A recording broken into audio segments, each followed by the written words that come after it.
What would you do if the woman of your dreams showed up at your door with another man's child crying inside her? The night was quiet, the kind of silence that makes every sound feel like a secret. Tess leaned against her apartment door, scrolling through her phone, half listening to the hum of the hallway lights. Then came the sound that would shift her world, the uneven drag of a suitcase, the soft exhale of exhaustion, and then a knock. Tess opened her door to find her new neighbor, Rose. She stood there in the dim glow, one hand resting protectively over her round stomach, the other awkwardly clutching a set of keys she clearly didn't know belonged to the wrong door. Her dress was simple, but it clung in ways Tess couldn't help but notice. Her hair was loose, strands falling over her flushed face, eyes wide with that mix of apology and embarrassment that could disarm anyone. "I'm sorry," Rose said, her voice a little breathless. "New here. I think I tried the wrong apartment." Tess should have just smiled, stepped back, closed her door, but instead, she lingered. Watching, listening. Something about the way Rose's hand curved instinctively over her belly made Tess's heart skip. "You're moving in next door?" Tess asked. Rose nodded, brushing hair from her cheek. "Yeah, just me, and, well..." She glanced at her stomach. Him or her, it should have been simple. A neighbor, a stranger, a polite introduction. But Tess felt something coil low in her chest, something dangerous, something she knew she shouldn't want. The days passed, and Tess found herself listening. For Rose, the shuffle of boxes, the clink of glasses, the faint sound of laughter that never quite reached joy. One evening, as Tess carried her groceries up the stairs, she found Rose struggling at her door, hands full of bags, face pinched with frustration. "Need help?" Tess asked, setting her own bags down. Rose hesitated, independent, proud, but her arms trembled under the weight. "Maybe just a little," she admitted. Tess stepped closer, brushing against Rose as she lifted the heavier bags from her arms. The contact was brief, accidental, but enough to send heat rushing between them. Inside Rose's apartment, the boxes were still half unpacked. Books stacked in uneven piles, clothes folded on chairs. A crib still sealed, in cardboard, leaning against the wall like a promise waiting to be built. "You're not planning to do all this alone, are you?" Tess asked, setting the bags on the counter. Rose smirked, a weary smile that held more stories than words. "I've been doing everything alone for a while now." That answer shouldn't have hooked Tess the way it did, but it did. Their eyes held, the silence thicker than before. For a moment, Tess almost forgot about the swell of Rose's stomach, about the invisible wall that should have kept her from crossing this line. Instead, she asked softly, "Then maybe you don't have to anymore?"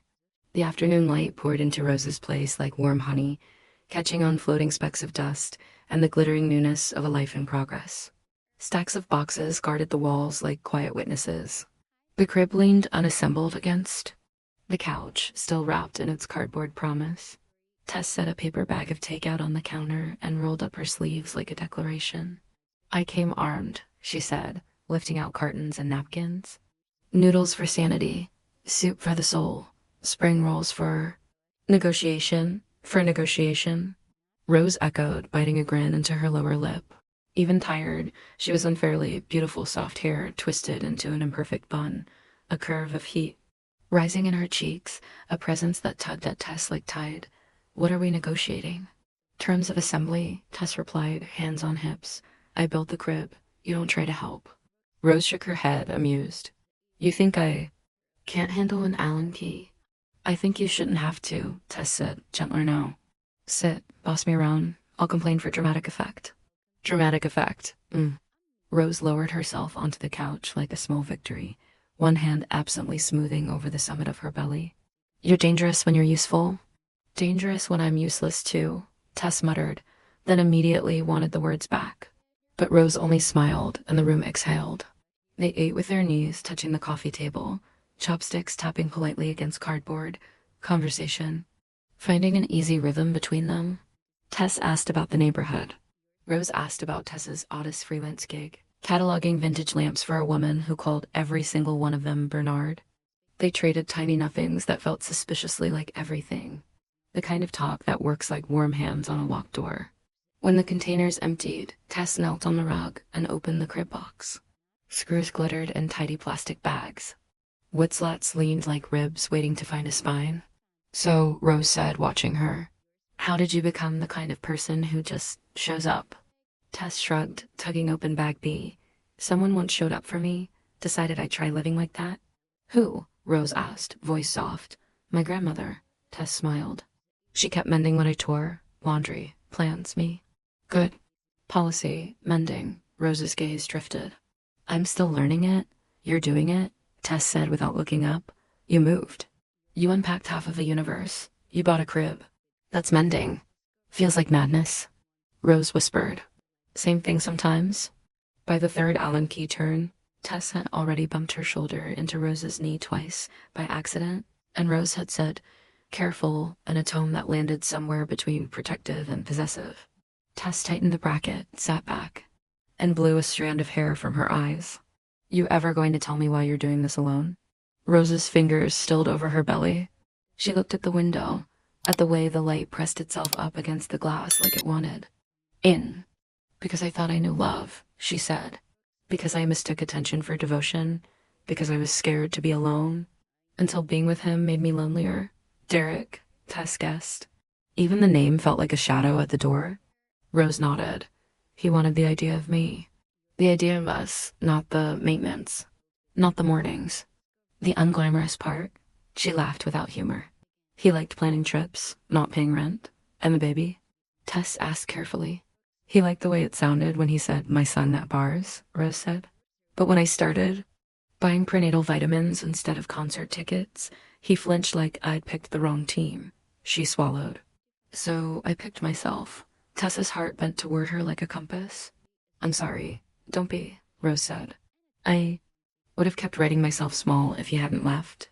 Getting big, she slid her palm over her belly, smiling at the unintended pun, forced me to take up space. Silence, then the faintest thump against Rose's hand. She startled, eyes shining, stunned, then laughed, breathless. You. She looked at Tess, suddenly shy. Do you want to feel? Tess froze with a screw in her fingers. Every nerve in her body said yes. Every line she'd promised not to cross flickered and swayed. She moved forward slowly, like approaching something sacred. Only if it's okay. It's okay, Rose said. Come here. Tess pressed her palm to the warm stretch of Rose's belly, tentative. For a moment, nothing but heat and the hush of being allowed this close. Then another small push from inside, like a knock from a secret room. Oh, Tess breathed, smiling helplessly. Hello, you. Rose's gaze wasn't on her stomach. It was on Tess's face, the way her mouth softened, the way her eyes could hold both ache and awe. He likes you, Rose whispered. Biased already, Tess whispered back. Her hand lingered 1 second too long. Rose didn't move hers away. The room forgot the rules for a heartbeat, too. A phone buzzed against the table. The spell tilted. Rose glanced at the screen. A number without a name, a number that still hummed with familiarity. She didn't pick up. The call died. The room remembered its edges. Spam? Tess asked lightly, withdrawing her hand, folding herself back. Into safe shapes. Something like that, Rose said, choosing not to let the ghost in. Tell me about your worst haircut. Tess grinned. A bang disaster so severe my grandmother threatened to write a warning label for it and staple it to my head. Rose laughed, and the apartment learned a new sound to love. By sundown, the crib stood steady, simple waiting. Tess wiped the last smudge from the rail with her sleeve and stood up too fast, dizzy with accomplishment and the unbearable tenderness of it all. It's perfect, Rose said. She searched for the right word, picked the right one. Good. So are you, Tess said, automatic and true. Rose's eyes dropped to Tess's mouth, then skittered away. I'm not always sure. I am, Tess said, and the words hung between them like a string of lights. Not necessary for survival. Absolutely necessary for joy. Stay, Rose said impulsively, then blushed. For tea. I mean tea, and maybe to open one more box. The one with baby socks, because I need someone to witness how ridiculous miniature things are. Tea, Tess said, smiling. And socks, obviously. They drank tea on the floor, backs against the couch, a sea of tiny folded cotton between them. It felt like a small, harmless heaven. Until Rose's phone vibrated again, then again, then again. She finally flipped it face down, voice light but thin. I'll deal with it. You don't have to alone, Tess said. Rose looked at her, long enough to redraw a map. I'm starting to believe that. And right there was socks, and steam and the ghost of a call humming under the table. Tess realized she was closer to the line than she wanted to admit, and closer to crossing it than she'd ever been. Rain stitched at the windows like a restless seamstress, and the city hummed itself toward sleep. Tess had almost drifted off, borderless and warm, when 3 soft knocks threaded through her dream. She opened the door to Rosehair Wild from the pillow, sweater dragged over sleep and stubbornness, cheeks flushed from embarrassment or the hallway, maybe both. "I'm sorry," Rose whispered, already apologizing for a need. "This is ridiculous, but I can't stop thinking about pickles and ice cream. Together, I've become my own stereotype." Tess blinked at the hour on. The oven clocked 2:07. She smiled anyway. "Come in, cliché." Rose padded to the counter, barefoot and sheepish. "I would have gone to the bodega, but the rain decided to audition for a monsoon." "You did the sensible thing," Tess said, pulling open the fridge. "I have both. Because the universe knows I attract emergencies." "Bless the universe," Rose murmured. They ate standing at the counter, spoons clinking, laughter low and private. The strange, perfect combination turned into a ritual before they finished it. Rose leaned her hip against the cabinet and watched Tess with a softness that made the tiny kitchen feel like a confession booth. "Thank you," Rose said, and meant more than the snack. "For what?" Tess asked, pretending not to know. "For letting me show up in the middle of the night and not making me feel." Rose searched for a polite word, found an honest one instead. "Like a problem?" "You're not," Tess said. "You're a person, and my neighbor. And—" She stopped the list before it renamed them both. "And?" Rose's smile tilted. She shouldn't have asked. She wanted to anyway. "And I like when you knock," Tess admitted. They let the rain talk for a minute. "Can I ask you something?" Rose said at last, voice down to a hush. "Have you always liked women?" Tess steadied herself against the counter. "Mostly," she said. "Not a statistic, a story. I tried to be other things for a while. Then I decided to be the thing I could keep being." Rose nodded, gaze heavy with the weight of trying to translate a truth she hadn't spoken yet. "I've only dated men," she said, "but I keep looking at you." She exhaled. "It feels like a doorway and a cliff." "Doorways can be cliffs," Tess said softly. "Depends which way you step. And cliffs can be flying," Rose offered, half hope, half dread. Tess set her spoon down. "You don't have to pick a label tonight, I know." Rose looked at her like the room might decide for her. "But I do need to pick a person." Silence, rain, breath. "Rose," Tess said carefully, "I don't want to be the place. You go because a man disappointed you." "You're not a reaction," Rose said, surprising them both with a certainty in it. "You're a reason." The declaration made the air thicker and thinner at once. Tess took a step closer without realizing it. Rose didn't move away. "Can I—" Tess began, then laughed softly at herself. "Listen to me. Suddenly, I'm the one asking permission to breathe." "Ask me," Rose whispered. "Can I touch you?" Tess asked. "Just your hand." "Yes," Rose said immediately, like she'd been waiting hours, days to say it. Tess slid her fingers over Rose's, palm to palm, simple and devastating. Rose's shoulders dropped with relief, as if someone had finally turned the gravity down. They stood like that, learning the topography of fingers and pulse. "I thought," Rose said, eyes on their hands, "that being pregnant meant I had to be out of wanting, like desire had to wait its turn." "Desire is terrible at waiting," Tess said. "And you get to be a person while you're becoming somebody's mother?" Rose looked up. "So do you. What do you mean?" "You get to be a person," Rose repeated, smiling. "Even if this turns into you helping raise a person?" She glanced down at her belly. "If you stay?" Tess swallowed. "That sounds a lot like an invitation." "It is," Rose said. Then, honest to the bone. "But it's also a fear. I'm afraid of wanting you and then not knowing how to keep you." "Then we'll want slowly," Tess said, "and keep gently." They stood in the small square of light like a proof of concept. Rose's phone buzzed on the counter, cutting the fabric of the moment. A message preview flashed. "Derek, I made a mistake. I want to talk. I'm downstairs." All the warmth in Rose's face fled at once. Fear, anger, exhaustion she looked like. A house bracing for weather. He can't be."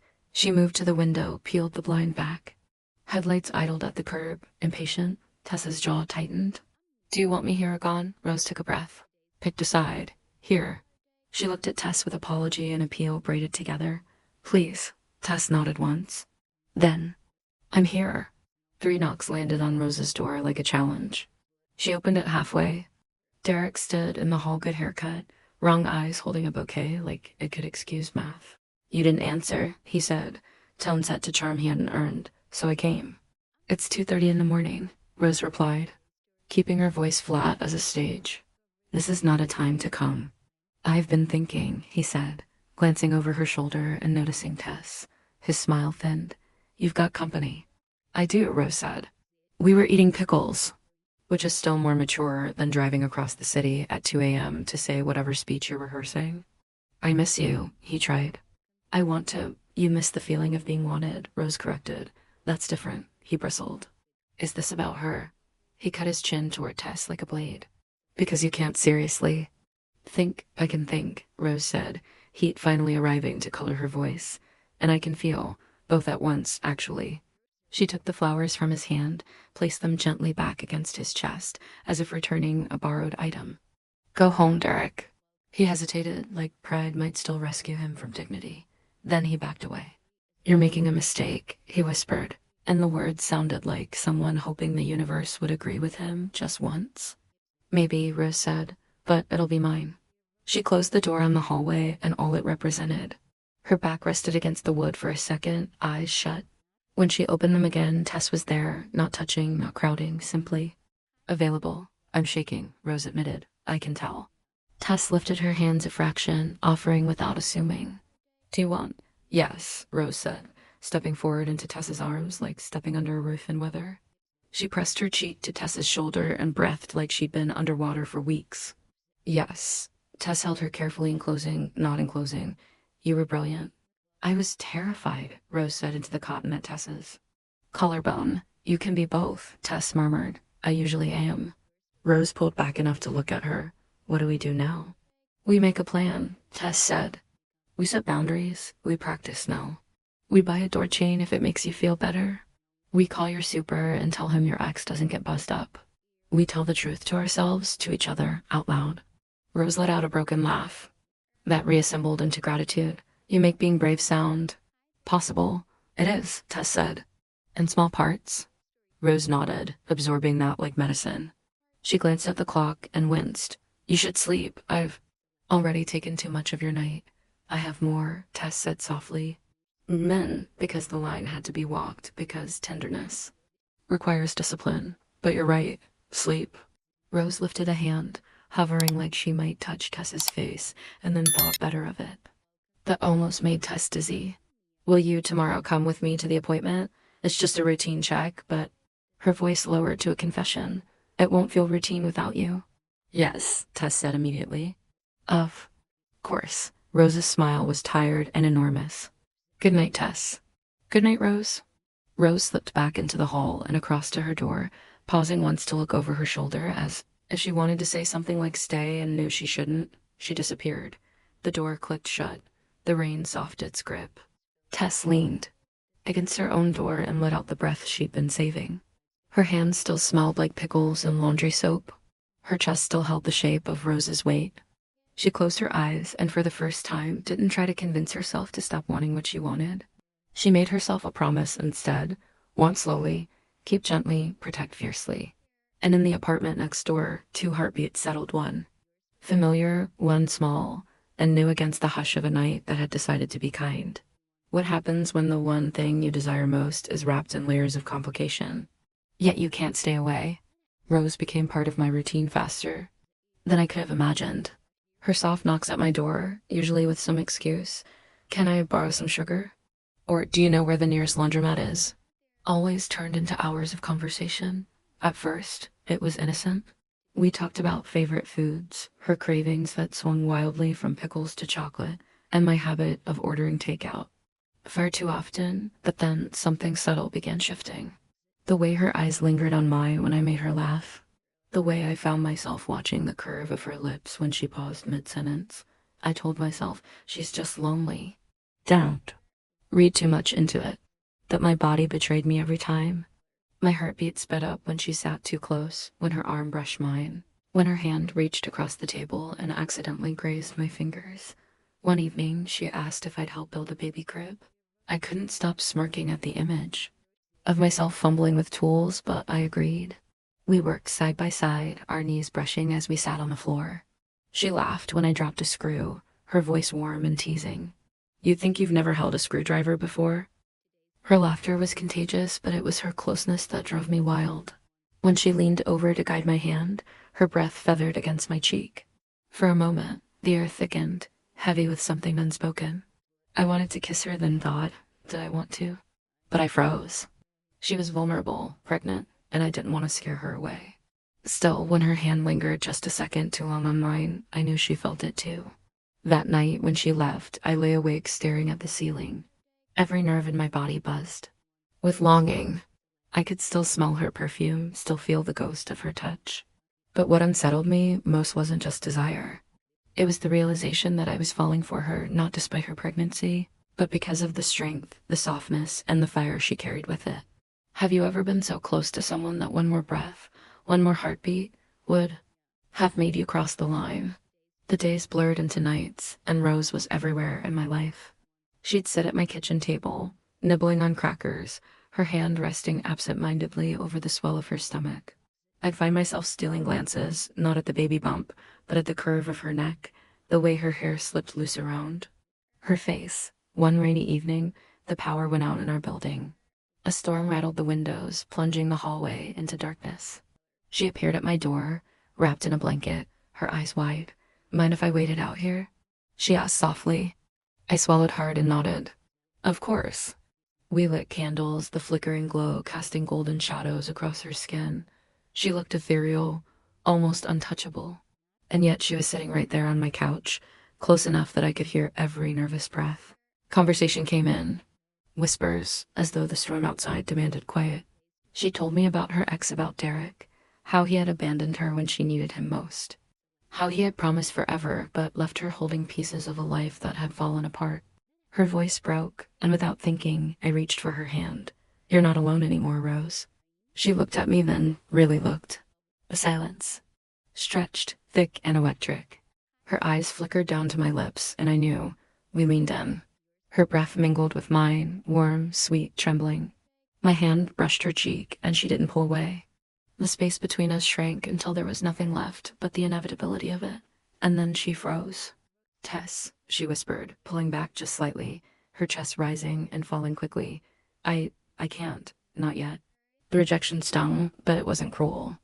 It was laced with fear, with hesitation. I forced a smile, though my heart was pounding out of my chest. "It's okay. We don't have to rush." She gave me a look that made my stomach flip, a look that said she wanted it too, but she was scared of wanting it. That night, when she finally fell asleep, curled under the blanket on my couch, I lay awake watching the candle burn low, whispering silently to myself, "It's not if, it's when." What do you do when the one thing you want is the one thing you're told you can't touch? The morning after the storm, everything felt different. Rose thanked me for letting her crash on my couch, but her eyes lingered on me a fraction too long, as if she remembered every second of how close we'd been. I remembered it too. Days passed, but the energy between us was no longer innocent. Every time our hands brushed, while passing groceries, while folding laundry, while flipping through TV channels, there was a spark. A dangerous one. One evening, I found her in my kitchen again, barefoot, wearing one of my oversized shirts because she'd spilled soup on hers. It hung off her frame, slipping low on one shoulder. I nearly forgot how to breathe. She caught me staring, and instead of scolding, she smiled. A soft, teasing smile. "Comfortable?" I asked, trying to keep my voice even. She tugged at the hem of the shirt, her cheeks warm. "It smells like you." My heart clenched. My pulse roared in my ears. That shirt was suddenly the most intimate thing in the world. We sat on the couch later, watching some old rom-com neither of us really cared about. Halfway through, she shifted closer. Her thigh pressed against mine. She didn't move away. The tension grew unbearable. I turned my head, and there she was, face so close I could count every eyelash, lips parted ever so slightly. "Rose," I whispered, my voice husky. She didn't answer. She just looked at me, eyes heavy with something she wasn't saying. My hand slid to her knee, slow, careful. She inhaled sharply but didn't push me away. The air between us thickened. I leaned in again, closer, closer. But just when I was about to taste her, she placed a trembling hand against my chest. "Tess, please." Her voice was almost a whimper. "Don't make me fall. Not when I'm this scared." Her honesty shattered me. She wanted it. I could feel it in every inch of her body, but her fear chained her back. I pulled away, resting my forehead against hers, both of us shaking. "I'm not going anywhere," I murmured. "When you're ready, I'll be here." Her eyes glistened, and she whispered the words that made my heart stop. "You're already the one thing I'm not sure I can resist." It happened on a night that shouldn't have meant anything. I'd had a long shift, came home exhausted, and found Rose waiting at my door with a small smile and a container of pasta she'd cooked. "Thought you could use dinner," she said softly. She had no idea how much more I needed her than the food. Inside, we ate together, laughing about silly things, avoiding the heavy truth between us. But when I leaned back, stretching out the tension in my shoulders, Rose reached over without hesitation and began to massage them.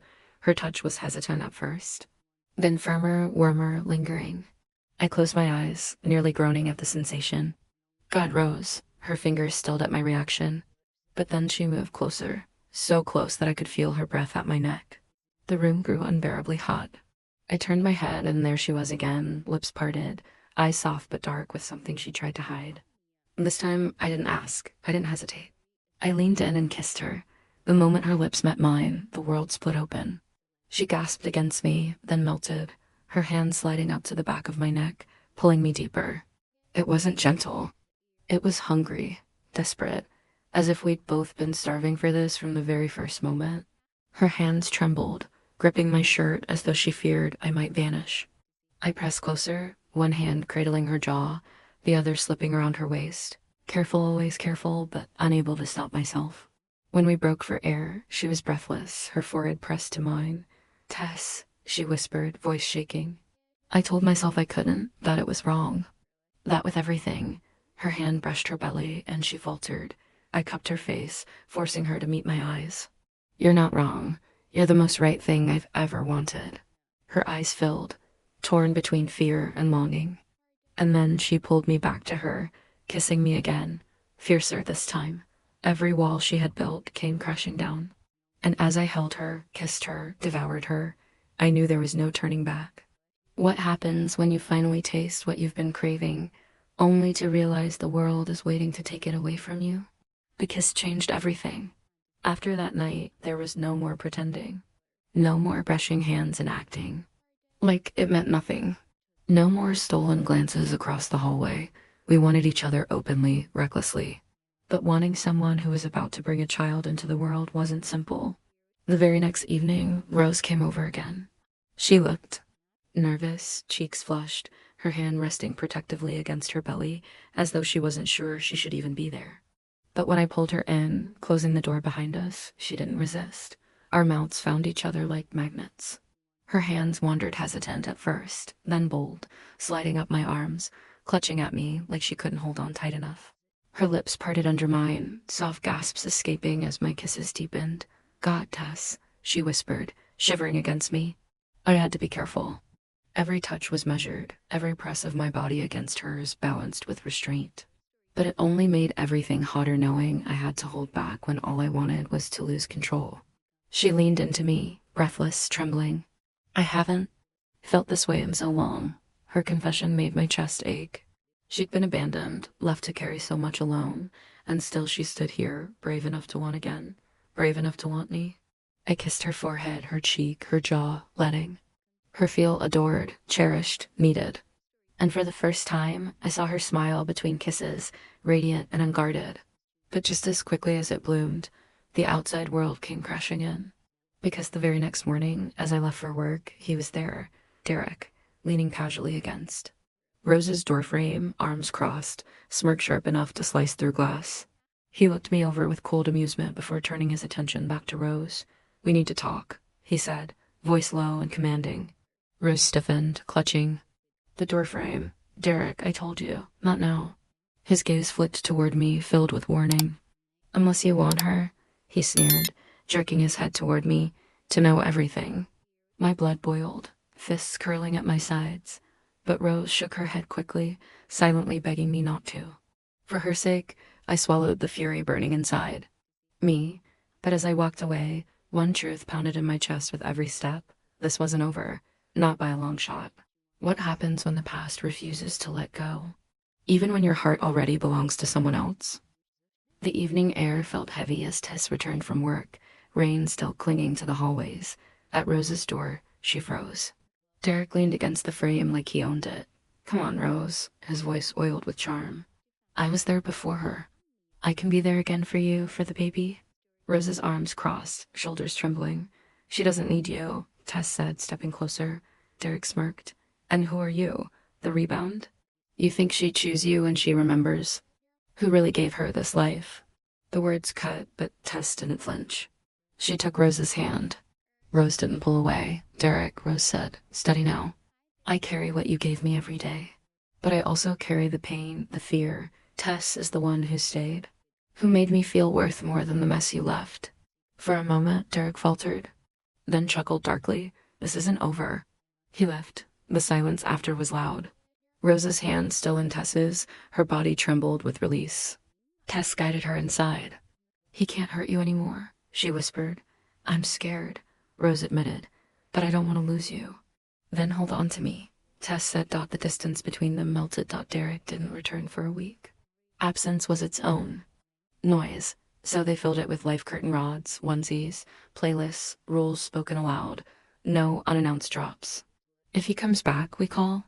And Sweetness 2 jokes at 1 a.m., grocery line hands, kisses that tasted like I'm here. One night, they made a list not about safety but hope. Middle names, lullabies, a daily yes. Rose pressed a star into Tess's palm. "For courage." Tess kissed it. "For courage." The next morning, the universe tested it. At the elevator. "Derek, don't worry, I'm not here to fight," he said. "You don't get to be here," Rose replied, voice steady. "I'm the father. I want a chance. You had chances. You chose yourself." He stepped forward. Tess blocked him.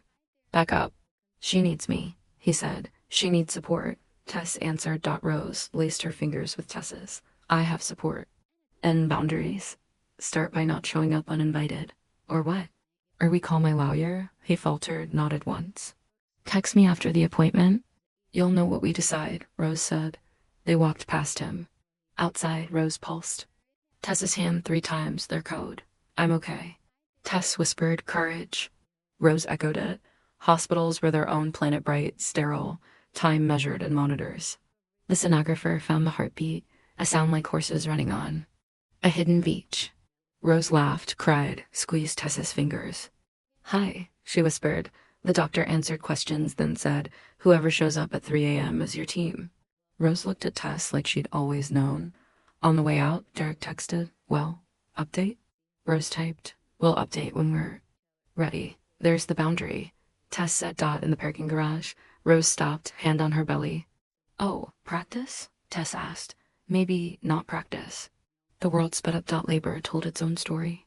Tess learned each contraction's rise and fall, that washcloths were love letters, that calm could be practiced. Rose learned breath was a bridge, that pain could be a door. Between waves, she smiled. "We're doing this." Between waves, Tess kissed her knuckles. At hour 10, Rose whispered, "I can't." "You are," Tess said, forehead to hers. "I'm here. Take everything." 11 hours, then the world changed. A cry split the light. They placed him on Rose's chest, and she laughed through tears.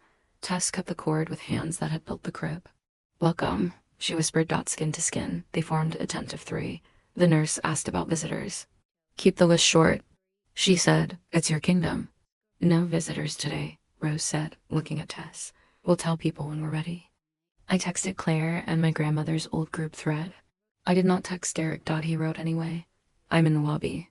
Rose replied, "Not today. We're healing." After a pause, "I want to sign the birth certificate." "We'll discuss later," she typed back. At home, lemon cleaner and burnt toast lingered. I carried the car seat like freight. Rose carried the baby like she always had. We set him in the crib we built. That night was soft feeding, swaddling, googling, laughing. At 3 a.m., we danced him back to sleep. "You know what scares me most?" she whispered. "That you'll forget," she answered herself, drawing a crooked star on my palm. The next morning, Derek met his son under our terms. He cried, listened, and left when asked. 2 weeks later, we moved more light, less history. A quilt like. Sunlight, bread from friends, a ficus in the corner. Rose gave me keys stamped every day. I gave her cord bracelets with storm-colored beads. That night, we stood in the doorway, remembering the first knock that changed everything. The baby snored. "Stay," she whispered. "I will," I said. We lay facing each other, the house. Quiet, the world turning. "Rose," I murmured, "you were everything I wanted and more." More was a family, she smiled. We didn't promise forever. We promised morning and another. And if lucky, 10,000 more when the baby cried, we rose together. Every step a daily yes.